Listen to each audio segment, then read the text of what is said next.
You know, normally we kick this off with some cool coffee making B roll, a solid joke on the day's topic, and we dive right in. But today, that just didn't feel right. For as long as we can remember, a significant part of our hometown, Mumbai, has been subject to grueling hardships and perils. Battling the humidity of sea ridden wind, fighting tooth and nail to barely make work in time, all under the constant surveillance of the police. That's right, the South Bombay community. Time and again, we have been ridiculed and outcast on the basis of the digits in our PIN code and not the content of our character. That's borderline segregation. While we are climbing this uphill battle day in and day out, things have finally seemed to turn around for the better.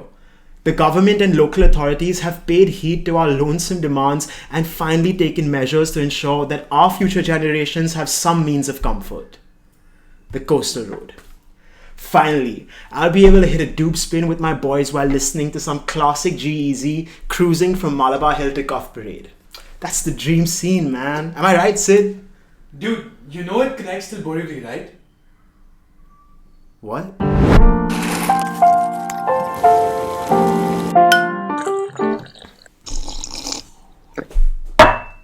You know what?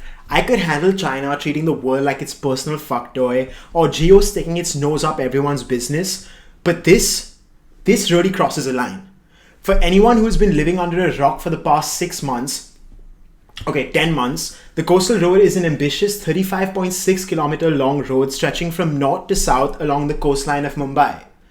This project is estimated to cost around $1.4 billion and aims to cut travel times within the city by more than half.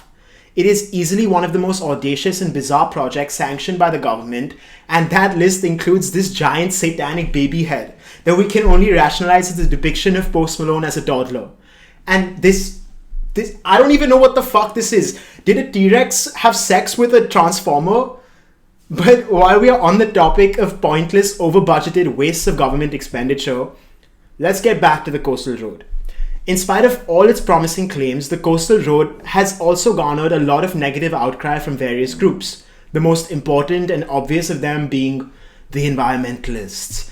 And look, I know we all hate the environmentalists with their unshaved armpits and CBD-infused acai bowls, but this time, the hippie nerds actually got it right. The coastal road is predicted to disrupt the marine ecosystem and the fishermen dependent on it, leading to irreparable damage to Mumbai's very fabric. And you would imagine that such a large project would certainly have every environmental agency on alert, right? But the planning authorities have managed to carry on work in spite of opposition by claiming that the environmental benefit drastically outweighs the cost. And that brings us to one of the most interesting aspects of the coastal road, which economists term as induced demand. This basically means that the uptick in infrastructure doesn't necessarily have an inverse effect on the parameters of vehicular transport. Yo, what the fuck am I? What is this Shashi Tharoor shit? Dude, I know your dumb ass wouldn't understand this. Just go on and read the lines. That's all you're good for anyways. I guess next week's episode is going to be another takeaway. But to put it in layman's terms, let me give you an example. Have you ever noticed how easy it has become to order food nowadays? Back in the day, you would have to find the number of the place, go through the trouble of asking everyone what they want, and then place the order and hope that the delivery boy reaches in time. But now we have Swiggy and Zomato, where you could literally be sitting on the can and in a few clicks, the food is home. They didn't need to do that. The once in a week hassle really wasn't too bothersome. But little did we know that they were scheming. Because they made the process so easy, we ended up calling for more takeout than ever before. And eventually, you get so fat and lazy that someone delivering the food right into your mouth is the only way you can get by. And that's what's happening with the coastal road.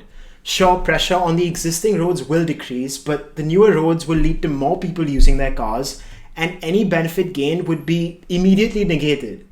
While the richer people living in the richer parts of the city will gain from this, it will only further the social and class divide already pretty rampant in our city, and I for one will not be any part of that. Dude, you live in a 10th floor apartment on Pedder Road. Okay, and look, I'm no civil engineer or city planner, just ask my disappointed parents. But knowing the history of this city and seeing its track record, it seems like we are on the wrong path yet again. The funds allocated to this project can be instead spent on improving public transport such as trains, buses, and the metro. This would lead to a more holistic development of the city and bring us to a point where we use public transport out of choice and not necessity. Having spent some time living in New York, I know how important the public transport system is to the city. And since we have twice the number of people, it seems stupid to put so much money into promoting the most inefficient means of transport.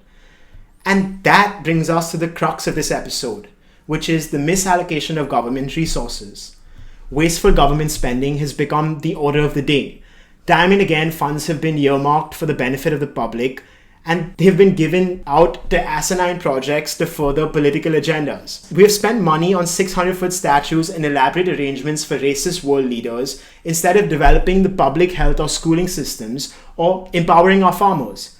And this does not even take into account the millions that we lose through corruption, which has now become so endemic that we just chalk it up as miscellaneous expenses or rounding errors. And at this point, I don't even know what we can do. We have tried peaceful protests and legal means, but the work has carried on even through the pandemic. It seems so funny to me that while we stayed at home and listened to the government, they failed to hear us out time and time again. And you know what? Maybe it was our fault. Maybe we just weren't loud enough. Dude, that was the... Can you keep your phone off during production? Ari, I just got a tweet. I saw a tweet by the BMC and they said that they're shortening the road. It's only going to run till Worli now, not Borivali. Just Worli, it ends there? Yeah, it ends there.